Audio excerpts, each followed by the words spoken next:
Hey everyone, welcome back to my channel. Thanks for checking out my next update here. And there are some more updates coming. Some really cool news is that I have started to tape another series of videos, but I won't be able to start sharing them with you until I get kind of the thumbs up to do so. But I'm really excited, so stay tuned for that. And here is my update for today.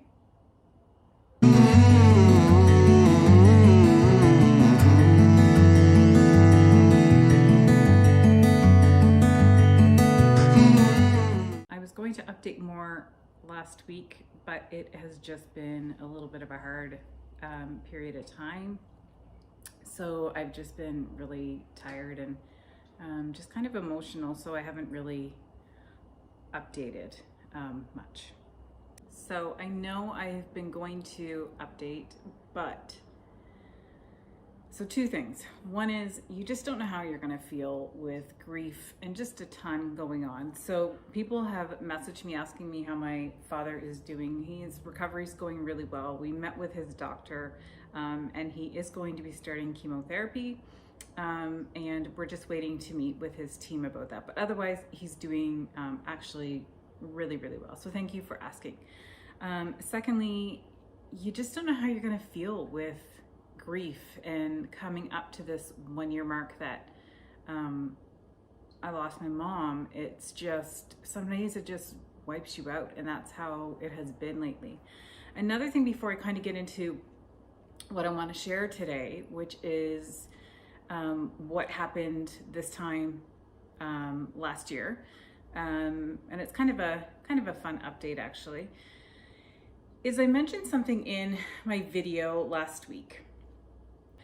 Because the next day I met with a friend of mine who's pretty much a grief specialist. She gave me a bunch of grief books to look over, and just because I'm really interested in it now, obviously because I'm going through it. But after our conversation, I had kind of thought back to something I said in the video. And I think I said it out of thinking people would judge me. And it's really, really small. It probably didn't stick out to anyone, but I just want to address it because I think that if I'm feeling it, someone else probably has felt it too.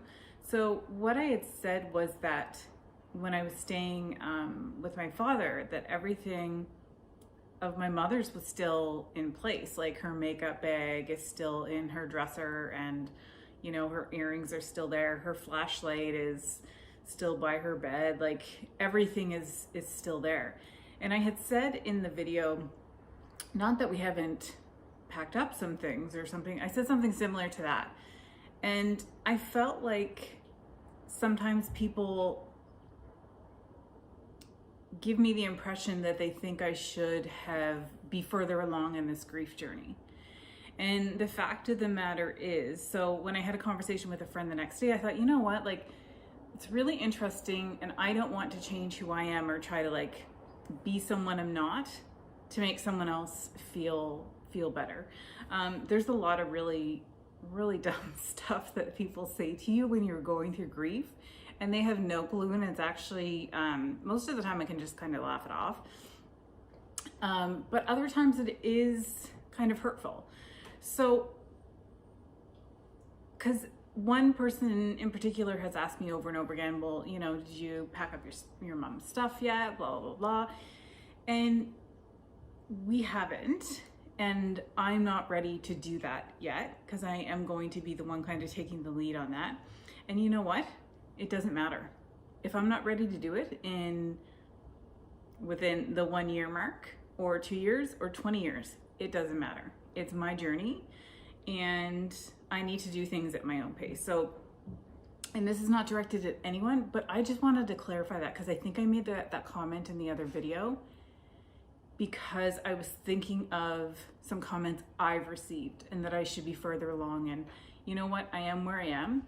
And I just appreciate my friend for having that conversation the day after, because it helps to connect with someone who knows grief and who can kind of reflect that back to you and validate that, you know, whatever you feel, whatever you're kind of going through is okay for you. And no one can hurry that. No one can push that.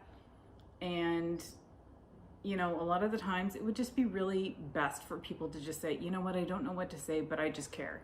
Like, cut out with a look on the bright side of things. It just is. And I want to say this too. I know that people are well-meaning and well-intentioned. You know, I know that because I know people that have said what I think are dumb things, but I know that they care. So it's just kind of riding a balance and just being honest with yourself and those around you and how best to support you as well. So getting into my update for today, I wanted to talk about 1 year ago. And I actually was going to make this a written post, but I thought I would talk about it instead. So I'm going to include some pictures in this video as well. So I'm just going to, I'm going to look at kind of what I was going to post just so I don't forget anything. So this time last year, September 21st, my mom was in the hospital. We were getting ready and planning to take her home and still sorting out things with the palliative care team and trying to fight for more coverage time for my mom when we got her home. And it's just a big shit show. I'm going to go into more of that because I just really believe that, you know, families should have the support that they need in order to take a loved one home if that's what they wish to do. So we were planning for my mom to come home. We were busy getting everything in line to make that happen. No easy feat. It was exhausting. So there were meetings with the palliative care team, a lot of forms to fill out, both from the hospital here, you know, from our insurance, and also from the CJD surveillance folks up in Ottawa. So we had the hospital bed to order, which we ended up having to get an air mattress for my mom at the end. And so that was a lot to shuffle around. However, the companies we dealt with were actually just amazing, really, really, really amazing and helpful. We needed to have supplies on hand and so much more. And this was all, you know, we were planning all of this with the reminder that we were bringing my mom home to get better and to live. Like, we weren't bringing her home for weeks and months. In fact, we couldn't have brought her home for months. You know, it would have been way too much work. But we were bringing her home to die. And so that was very, very heavy in the background. And I think that your brain does something when you're going through a situation like this, that it protects you in some way. Because looking back, these last couple of weeks, I've just been overwhelmed with all the details, remembering everything that happened in so many days. And I don't even know how I got through it. Like, I don't know how I survived. So my mom always cared about how she looked. She always had her hair cut regularly. You know, she had her nails done. She had a pedicure done regularly. And unlike me, she would never run out to the store without makeup and in sweats. Me, all the time. I don't care what I look like. But my mom would never, like, she would have to put on a little bit of makeup and a change of clothes before she would just run out to get to the grocery store. So my mom and I shared the same hairstylist for a number of years, Judy. And so she had retired maybe a couple, 2 to 3 years prior, maybe. I can't remember it all. And though we had settled on a new one that, you know, we love and adore, she's our second favorite, I knew I couldn't get my mom to her for a haircut. And she did need a haircut. And I had been washing it in the hospital, you know, every couple of weeks for her, and just kind of setting it in rollers and such. So because my mom and I had been with Judy for so long, she felt like family. And so I reached out to Judy. I knew she would want to know how my mom was doing anyway, because it was very sudden that she was very sick. I knew she'd want to know. And I asked her if she might want to come to the hospital and cut my mom's hair. Now, I didn't know how to really get in touch with Judy, so I actually reached out to her daughter on Facebook, and Judy, got back to me almost immediately. It was awesome. And of course, so without hesitating, Judy said she'd love to come. And I was just really, really grateful for that. Again, like I said, I was trying to wash, dry and roller my mom's hair at least once a week, but it was really hard in the hospital. And then when it got to the point where she couldn't kind of stand and pivot over a sink, it became, we had to kind of think of another way to do it, because at first she was able to go and to lean over the sink as best she could. And then when she couldn't, then, it was harder to do and not to make a big massive mess. So this day started with a roasting pan and two of my cousins, my cousin Dale and my cousin Holly. So it was not a one-person job to wash my mom's hair in a hospital bed. So when she couldn't get up and move around, we did have to do it in the bed. So I had thought of all these ways that we could do that. So it was not a one-person job to wash her hair in the hospital bed. So Dale and Holly came for help that morning. And of course, my mom was thrilled to see them both. She knew everyone up until the end, which was a big relief, and I think also a comfort to her, because there are, depending on individuals with CJD, Creutzfeldt Jakob Disease, you can have various symptoms, and one of them is not recognizing folks. So I was glad that my mom did not have that. So I had gotten a massive roasting pan from the Dollarama, because my thought was that we'll lay my mom flat in the bed.